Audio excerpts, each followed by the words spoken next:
WITSON. It does have them two last functions I've just mentioned. It also has the built-in Play Store, so you can download Netflix and YouTube and all that type of stuff on there. Previously, you could just put a MMI box in here if you did have the SMEG software version of infotainment system, but now you can change the screen here over to an Android one. So basically what you get is a screen that fits behind here perfectly with the original panel, but all this here is what you get, all the accessories too. What you see now is the Android Auto, which is wireless on this model. It fits the 2010 to 18 car. It also has CarPlay built in, but obviously it's a multi-use app, so if you've got an Android phone, this is what you're going to see. If you've got an Apple phone, you're going to see the CarPlay interface, which is slightly a bit different. Just a little bit of information on the works with the steering wheel controls, as you can see me doing it in the background, and also I'm just going to, oh yeah, it works with the original rear camera. 1 second.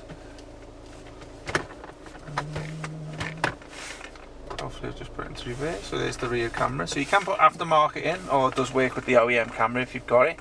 Okay, so just going out to this app here, taking you back to the actual home page of the Android screen. This is the, you can change this if you want. So there's a setting in the background which you'll require a password to get into, which we'll give to you, or either 8181, make a note of that. And this is the home page. So what you see on the bottom is a few shortcuts to the functionality of the system here. So obviously you've got Navi here, which will take you through to the navigation maps. At the moment it does come with Google Maps built into it, but you can also put your own choice of maps on there too. You can simply download that from the Play Store, which I'll show you in a moment. And if you like Waze, TomTom, again you can get that onto the Android side and put onto the icon there. Next one there's your radio interface.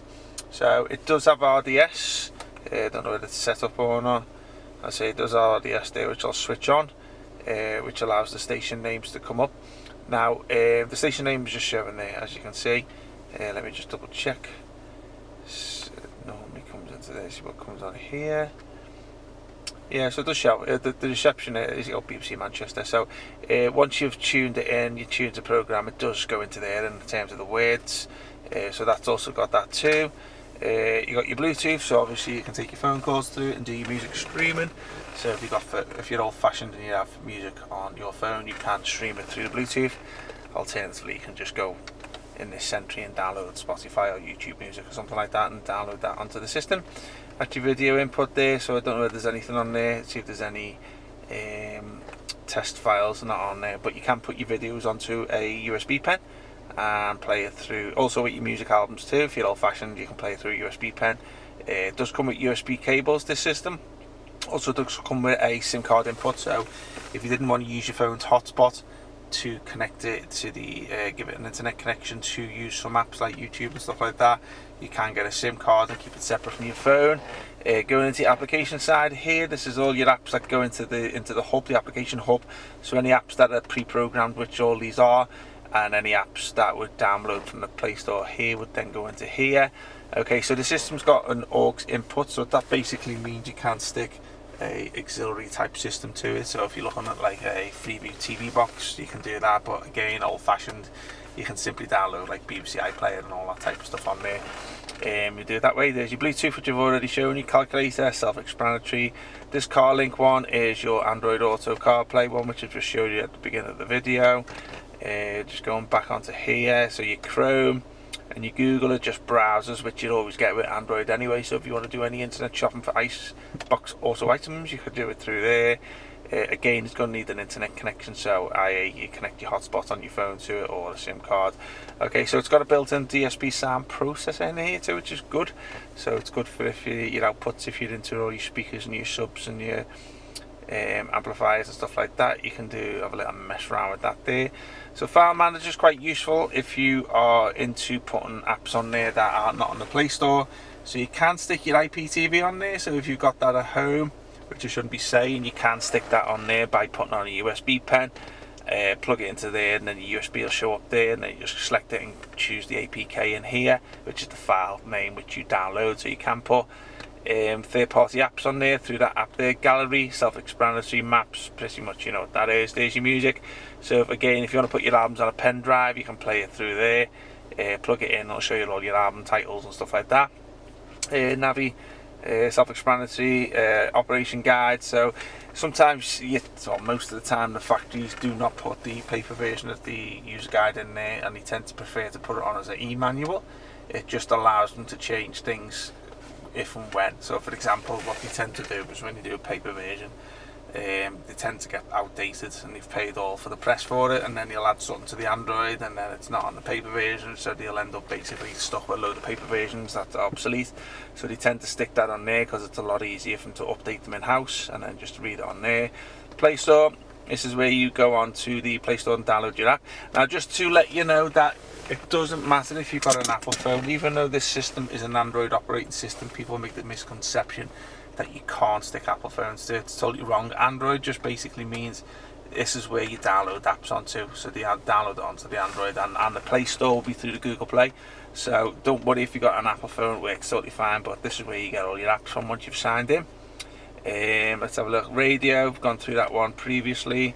Settings, okay, so you got some car settings here. Give me 1 second. I don't think that.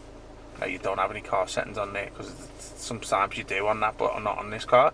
Oh, sorry, excuse me a second, I've totally wrong there. I missed that one there. So your settings on here basically is just the back end of the Android settings. So as you can see, display, sound, GPS, general. Just a few things you can adjust on here. Factory settings, if you ever need that, is C368 on this model. So that just takes you into settings here. You don't really need to play around with these unless we advise otherwise. So if you find something that needs tweaking on it, it's not working, just give us a shout, we'll tell you what to change. System info, just to let you know, this is our latest Android 14 system, which you can see here.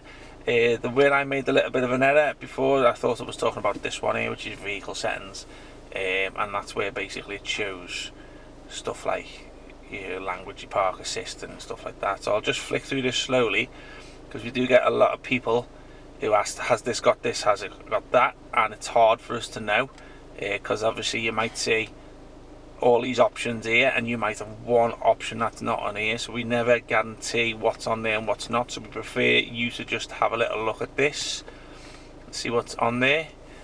Going back out on this one, here's your mileage, trip computer, air conditioning, speeds. Obviously what you tend to find with these here is it's a good visual menu to see, but you find the touchscreen won't work. Only reason being is because when you keep the original buttons of the car, i.e. the AC buttons, they still work off that. So if I adjust that down below, as you can see, it's adjusted on there, but because you're using the physical buttons, the touchscreen of this app is it won't work.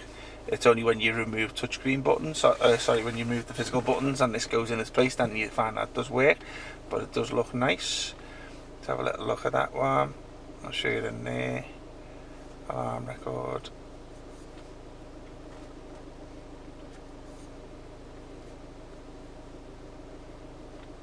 That's for your sound settings there too. I don't think you need to change that. I wouldn't change that one. It's a select model, but I don't think you need to change that one. Okay, touch assist. Just brings up an annoying home shortcut button there. We hate it because it brings up just a little stupid icon on the front of the screen. YouTube. Okay, so you know what that is because you're probably watching this video on it. And the voice search is a Google supported icon, so you can search for things on browsers, say for like Liverpool restaurants on a browser, but you're going to need an internet connection to use that, but it does work. Okay, yeah, so I think that's it, guys. I don't think I've missed anything. So all the steering wheel controls, the OEM camera, rear camera works with it. Yeah, so if you like the video, give us a holler if you need it. WITSON